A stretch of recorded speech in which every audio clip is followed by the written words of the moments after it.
Tiene más de 25 años de experiencia hacendaria y fiscal en el sector público. La modernización de los procesos de recaudación y la bancarización son su sello personal. El exdirector del ICEMIM y actual jefe del Servicio de Administración Tributaria, Osvaldo Santín, en Milenio Negocios. Muy buenas noches, bienvenidos a Milenio Negocios TV y como anunciábamos recién, tenemos cada semana invitados que tienen que ver con finanzas, con negocios. Y hoy tenemos con Regina Reyes Herales, que siempre me acompaña en esta mesa, a un invitado muy especial que es ni más ni menos que Osvaldo Santín, el jefe del Servicio de Administración Tributaria, más conocido tristemente por todos nosotros como el SAT. Y la verdad es que, no sé ustedes, pero yo o Regina, no conozco a nadie que esté feliz con la nueva manera de facturar, esta nueva factura 3 de 3. Pero para el SAT ha sido muy exitoso. A esta altura del mes, de esta altura del lanzamiento, ya tienen casi el 99% de la gente que ya ha migrado hacia el nuevo modelo. Y mi pregunta era, yo sé de mi lado las complicaciones que me ha traído, pero en el caso de ustedes, ¿qué beneficios les trae este nuevo formato 3 de 3 al SAT? Bárbara, muy buenas noches, gracias por la invitación, Regina, es un honor estar con ustedes. Efectivamente, estamos conscientes que un cambio tan profundo como es el modificar el formato de la factura implica un gran esfuerzo para toda la sociedad. Todos aquellos que lleven a cabo una actividad formal son sujetos a emitir este tipo de comprobantes. Ahora, es un proceso que ya lleva varios años. Desde el 2016 se empezó a platicar con todas las cámaras empresariales, con los contadores, anticipando que era necesario ya hacerle una modificación a la factura para mejorar la calidad de la información. Eso básicamente, esa es la función básica. Esa es la función básica que al final va a tener dos grandes beneficios. Para nosotros, y quizá el más importante, es que nos va a permitir ofrecerle mejores servicios a los contribuyentes. ¿Y a qué me refiero con mejores servicios? A darles información, a devolverles la información que ellos nos entregan a través de la factura, vía declaraciones prellenadas.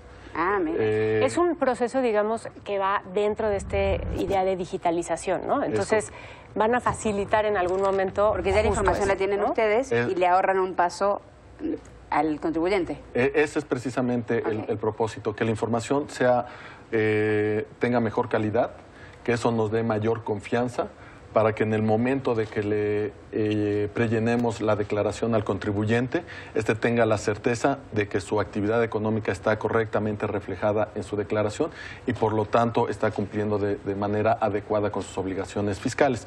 Y esto fue especialmente exitoso en el 2017, cuando se presentaron las declaraciones anuales de personas físicas. Este es un proceso que se hace en abril. Y eran las del 2016. Las del 2016.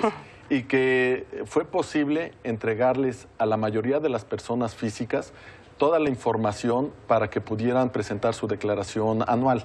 Era un proceso que normalmente podía ser muy tortuoso e implicar ayuda profesional. En este caso, en la mayoría lo podían hacer automático. Lo podían hacer automático. En el escenario ideal, en 5 minutos, con la aplicación del SAT, podías estar revisando la información, validando que la cuenta de cheques, la cuenta bancaria donde querías tu devolución era correcta, y en 5 días en promedio se estuvo devolviendo los saldos a favor. Bueno, tuvieron ahí a José Antonio Mida haciendo su declaración rapidísimo como modelo. De acuerdo, sí. Y ilustraba de alguna manera el uso de esta gran cantidad de información. ¿Cuánto se regresó ese año y cuánto esperan ahora? El año pasado devolvimos 23,000 millones de pesos en un plazo promedio de 5 días, con un monto promedio devuelto de 7,900 pesos. ¿Y eso fue mejor que en el 2016? Las devoluciones aumentaron como en un 23% aproximadamente. Entonces, sí, y las declaraciones aumentaron como en 25%, más de 1 millón de declaraciones adicionales a las que se hicieron el año pasado. Y hablando un poco del tema justamente de la base tributaria, recién decías que se aumentó en 1 millón extra la cantidad de presentaciones anuales. ¿De qué tamaño es el padrón hoy? Sí. ¿Y de qué tamaño era al principio del sexenio? Porque ya estamos haciendo cortes de caja, ¿no? Es un 2018 importante. ¿Y por qué estamos tan abajo, no? La OECD dice que estamos por debajo, prácticamente estamos al final de la tabla de todos los países, incluso que no son de la OECD, y que la recaudación es apenas el 17% del equivale al PIB, ¿no? Respecto a las cifras de la OECD, si bien es cierto que cómo se clasifican los ingresos tributarios nos coloca en la parte más baja de la tabla, también es cierto, y lo dice la OECD, que en estos 5 años el segundo país con un mayor incremento en sus ingresos tributarios ha sido México. Entonces, la fortaleza que ha adquirido México en términos de finanzas públicas, gracias al fortalecimiento de la base, y ahorita entramos al número del padrón, es el incremento que ha tenido la recaudación tributaria, que ha permitido superar una de las mayores vulnerabilidades de la economía de nuestro país, que era la excesiva dependencia en los ingresos petroleros. Al inicio de esta administración, cerca del 40% de los ingresos totales del gobierno provenían del petróleo. Era una economía petrolizada. Era una economía petrolizada, unas finanzas públicas excesivamente petrolizadas, y al día de hoy esa cifra es inferior al 18%. La fuente de ingresos tributarios es una fuente más estable, predecible, más sana. ¿Y por qué se explica esto? En gran medida por el crecimiento de la base tributaria. Al principio de esta administración teníamos 38 millones de contribuyentes. Al cierre del 2017 ya tenemos más de 63 millones de contribuyentes. Andamos alrededor, para hacer algunos comparativos, estos 63 millones de contribuyentes representan como el 115% de la población económicamente activa. Quiere decir, la población económicamente activa va de 18 a 65. Sí.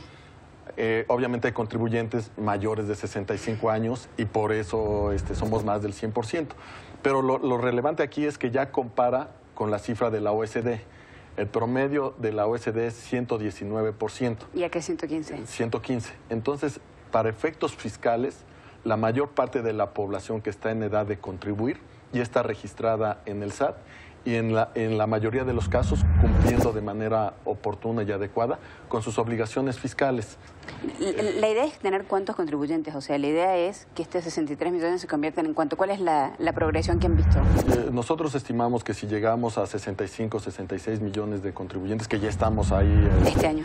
Yo creo que este año podríamos estar llegando, estaremos en los estándares de la OECD. Ahora, esto, digamos, me sorprende un poco porque creo que lo que nos está pasando es que dentro de estos estamos muchos considerados informales, ¿no? Como yo, o sea, yo pago impuestos, pero soy por honorarios, ¿no? Entonces, soy considerada en algunas lecturas como una empleada informal. Porque no estás en el Porque no estoy, exacto, no tengo prestaciones de seguro social, ¿no?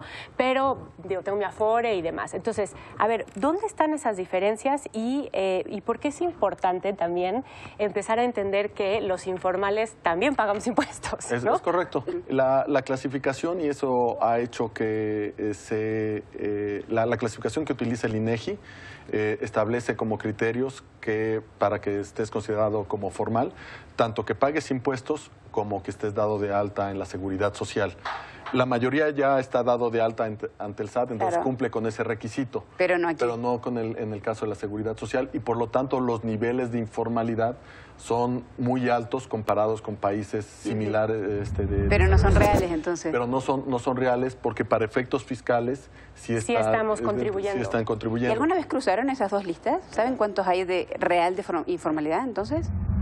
Para efectos fiscales sí sabemos que aproximadamente 30 y tantos millones de personas, que es un número razonable, están haciendo algún tipo de pago. En el caso de los asalariados, como es el mío, yo no llevo a cabo el pago de mis impuestos porque me los retiene el SAT, y el SAT se encarga de hacer el pago, pero estoy contribuyendo. Entonces, si tomamos en cuenta todos los asalariados cuyo patrón les hace la retención y le entera al SAT, tenemos más de 36 millones de mexicanos que hacen pagos al SAT, lo cual ya es un número bastante... Entonces la informalidad no es del 60%. ¿De cuánto sería? No, es de menos. No para efectos fiscales. ¿Pero de cuánto sería entonces? No, nosotros no tenemos esa cifra porque no se ha hecho el ejercicio. Sí, vamos a hacerlo. Y un dato importante, y nada más ahorita que tocaron la factura. Se generan 200 facturas por segundo. 200 facturas. Eso quiere decir que hay 400 mexicanos, personas o empresas, que tienen una relación en tiempo real con el SAT sin que lo sepan. Sin que lo sepan. Y esa información está ahí. Tenemos más de 32,000 millones de facturas. Acaban de presentar una denuncia por el SAT ante la Procuraduría por los prestanombres del exgobernador Borges. Y sabemos que no es el único exgobernador que está con empresas fantasmas y facturaciones trianguladas, o sea, pasa lo mismo con Javier Duarte. Y también han tenido hace un par de meses los Panama Papers. Ha habido muchísimas situaciones, tanto fuera como dentro del país, que tienen que ver con investigaciones que pasan por ustedes. Sí. ¿Tienen un departamento especial para eso? ¿Les alcanza la cantidad de gente? Yo siento que están un poco superados por estas situaciones, porque esto ocurre mientras ocurre la 3 de 3 también, con la misma estructura. Sí. La clave es la información. Al día de hoy, desde el escritorio, podemos identificar cuando una empresa fantasma se constituye, empieza a facturar y podemos reaccionar. Las empresas fantasmas es el riesgo número 1 para efectos de corrupción, de defraudación fiscal, de lavado de dinero. Y con la factura 3, con la factura y las declaraciones que tiene el SAT, es posible desde el escritorio identificar cuando hay patrones atípicos de facturación y que eso con modelos de riesgo inmediatamente salta. Y lo podemos hacer de manera proactiva. Antes de que un gobierno utilice empresas fantasmas, podemos establecer, y es algo que acabamos de hacer con el Sistema Nacional Anticorrupción, establecer como requisito que verifiquen en nuestras bases de datos que exista, que es a los cruces a los que te refieres y que a mi juicio es el reto del SAT hacia el futuro. Digo, ahora tienen que buscar para atrás porque está un poco complicado, pero esto es hacia adelante. No, y hacia atrás tenemos los registros. Podemos ir, cuando ya identificamos una operación atípica, un abuso, podemos ir de manera relativamente sencilla a las bases de datos, ver qué fue lo que facturaron, qué fue lo que declararon, si la empresa que les contrató o la empresa a la que contrataron efectivamente existe, y con eso empiezas a desmarañar redes muy complejas de lavado de dinero, de corrupción y de defraudación, que creo, junto con el sistema penal acusatorio, va a empezar a generar resultados en términos muy concretos de sancionar a las personas que de manera deliberada están tratando de... Como dicen los gringos, follow the money, ¿no? A veces mucho más rápido que seguir a las leyes. Y así es. Así sigue. Bueno, Osvaldo, muchísimas gracias por acompañarnos. Posiblemente te invitemos a fin de año para hacer un verdadero corte de caja y que nos digas cómo te fue con el cierre final de contribuyentes y de la 3 de 3. Regina, como siempre, muchísimas gracias. Y a ustedes, como siempre, gracias por acompañarnos. Nos vemos el próximo miércoles con más Milenio Negocios Televisión. Que tengan buenas noches.